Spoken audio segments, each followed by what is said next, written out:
DC Comics have released their first film since announcing that James Gunn and Peter Safran would take over as co-CEOs of DC Studios.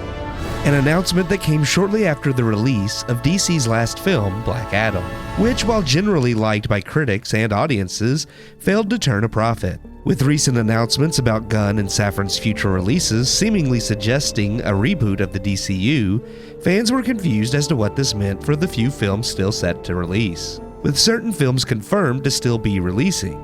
Now we reach opening weekend of Shazam, Fury of the Gods, sequel to 2019's Shazam, and after seeing the movie, I can say my feelings about DC's new direction are just as mixed as ever. Starring Zachary Levi as the heroic alter ego of Billy Batson, with David F. Sandberg returning to direct, Shazam 2 attempts to further the lore of the title character, while going bigger. Bringing in more of the Greek mythology which has tied together much of DC so far, from Aquaman to Wonder Woman and Black Adam, Shazam 2 weaves itself even tighter into the fabric of the old guard. What was started by Snyder and tweaked by Walter Hamada. The film keeps its focus on family, even going so far as to acknowledge its theme by mocking the Fast and the Furious franchise.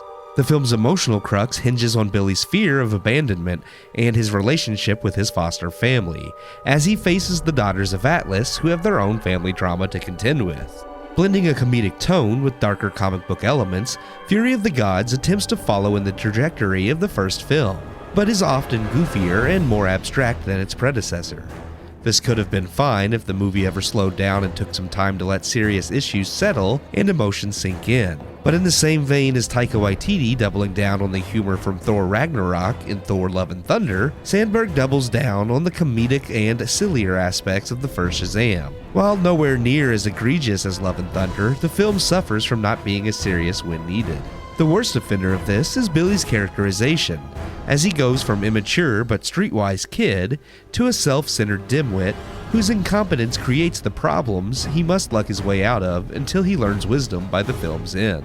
Yes, Billy does learn over the course of the film, but Sandberg created character growth by destroying the growth the character already achieved through the last movie. This is a crucial mistake superhero movies continue to make, and one we've seen Marvel commit throughout multiple films. Characters learn an important lesson only to regress at the beginning of their next film so they can learn the same lesson all over again. This doesn't mean that Fury of the Gods is never entertaining, however.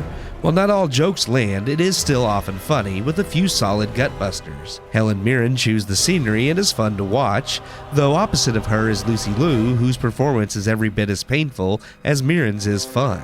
While the emotional story could have been better polished, at least there are real stakes created, and the film, while one of DC's silliest, does still allow for some dark moments. By the movie's end, Shazam Fury of the Gods struck me as a mildly entertaining superhero flick that has just a few too many faults to overlook.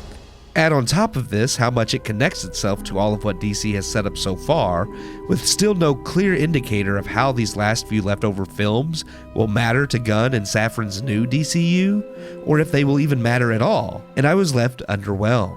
The movie at its best is just average, but feels almost pointless now.